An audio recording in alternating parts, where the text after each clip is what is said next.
Fala galera, sejam bem-vindos à aula de História dessa semana. Essa semana iremos começar o capítulo 5, que fala sobre a Revolução Francesa e também sobre o Império Napoleônico. É um assunto que é um dos meus preferidos, eu fiz essa aula com muito carinho e eu espero que vocês gostem.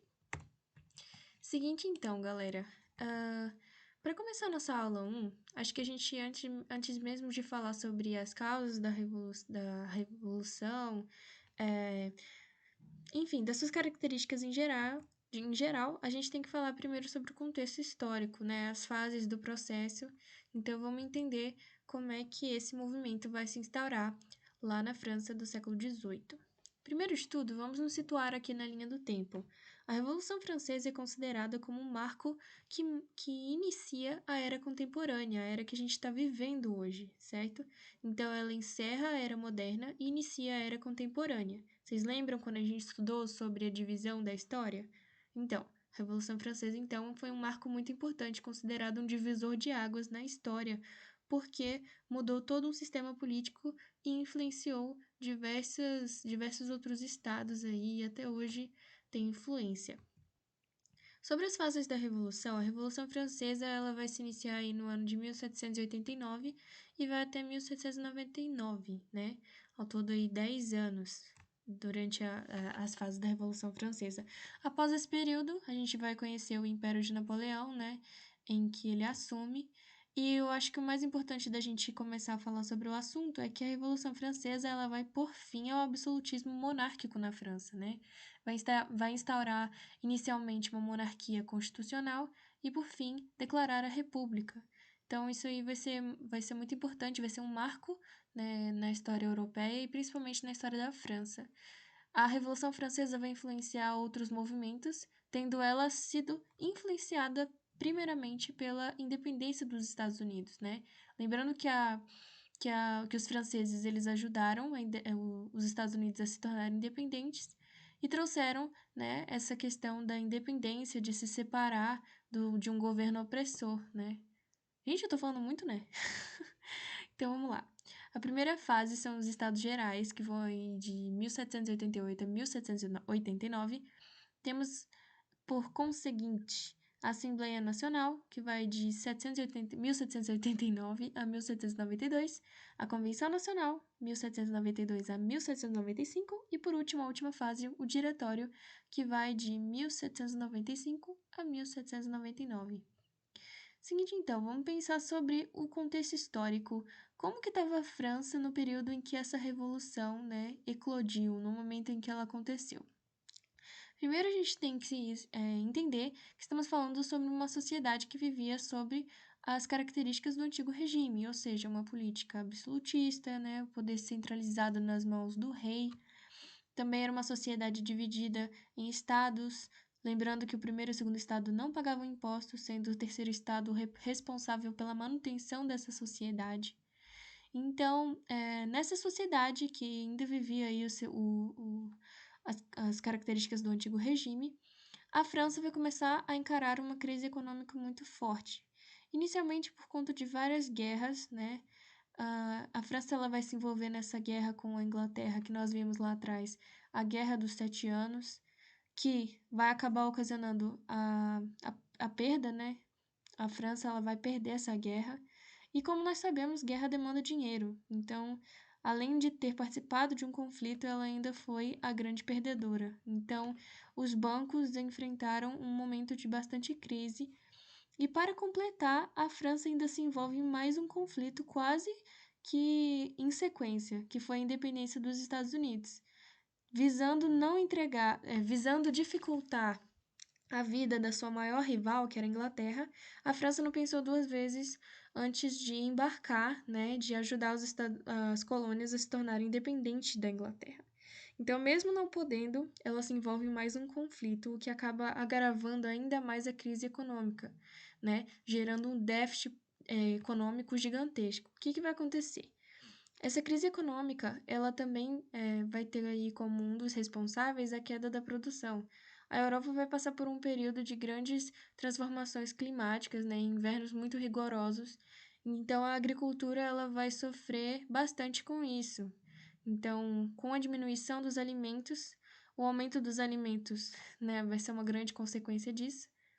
E a população mais pobre, né, terceiro estado aí que compunha a maior parte da sociedade vai ser o grande prejudicado. Então as pessoas elas vão começar a passar fome.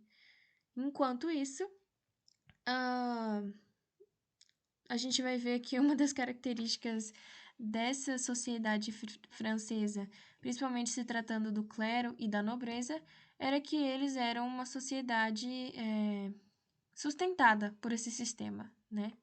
Então, mesmo passando por uma crise econômica dessa, eles não deixavam de ter hábitos de luxo, né? Recebiam altas pensões do Estado e, principalmente, acho que a questão mais importante é que eles não pagavam impostos.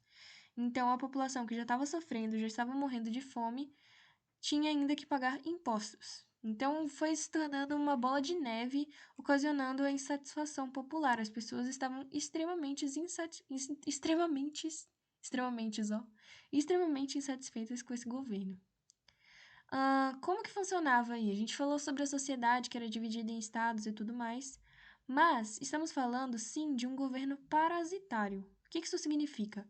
Parasitário vem de parasita mesmo, porque essas duas classes, né, o clero e a nobreza, eles do- é, viviam nas costas, literalmente, do terceiro estado. Então, eles eram como se fossem parasitas. Eles se alimentavam sem ter nenhuma contribuição, sem ter contribuição nenhuma, né? Só sugando ali o terceiro estado, sem pagar impostos, recebendo pensões, vivendo uma vida de muito luxo, banquetes, né? Bailes, ostentação. Então, enquanto a população francesa estava passando por toda essa situação, toda essa crise, né, sentindo na pele, a nobreza francesa continuou tendo seus costumes, suas regalias, e isso foi gerando cada vez mais insatisfação na sociedade francesa. Porque o que acontecia? Enquanto eles estavam lá vivendo dentro dos seus castelos, né, o rei francês vivia lá no castelo de Versalhes, que era gigantesco, bancava altos bailes, banquetes e tudo mais. Enquanto isso, os camponeses morriam de fome. A burguesia, lembrando aí que apesar de ter aquela compra de títulos de nobreza e tudo mais, a burguesia não tinha participação política.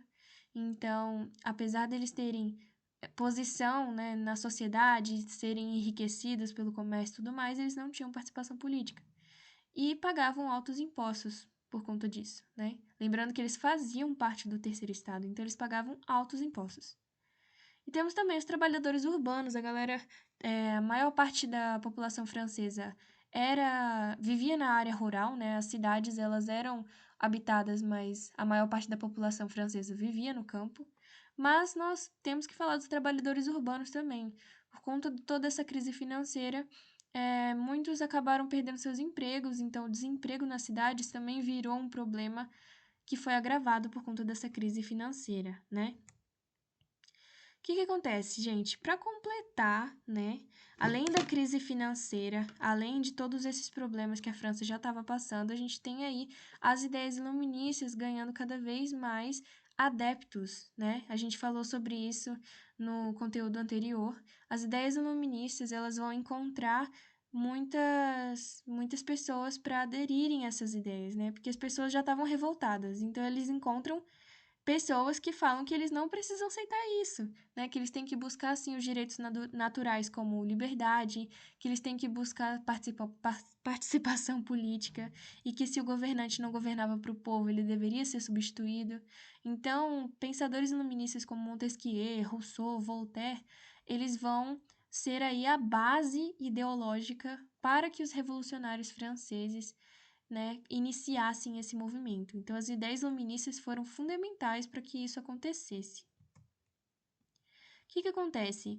A Revolução Francesa ela vai ser um marco do despertar do terceiro estado. Essa imagem aí, essa primeira imagem, a gente viu ela na sala de aula, vocês chegaram até a representar, que representava basicamente a sociedade estamental, né? Onde o terceiro estado carregava os dois outros estados. Só que na Revolução Francesa é aí que se inverte, né? O sistema do antigo regime passa a ser ameaçado pelo terceiro estado e é marcado aí pelo despertar do terceiro estado, que percebeu a sua força, né? A gente tem que lembrar que eles eram um estado mais populoso, né? Que tinha mais integrantes e ainda assim acabava numa posição de subordinados. Então, eles meio que acordam, né? Essa imagem simboliza isso, e veem que eles têm bastante poder e influência para mudar a situação. E é aí que começa a revolução. Vive la révolution. Não sei nem se eu falei isso certo, gente. Mas é isso aí. Eu espero que vocês tenham gostado. Esse é o fim da nossa aula 1. Eu tô muito animada para esse conteúdo. E já vai ter vídeo lá na plataforma. Então, vai para a aula 2 e vamos!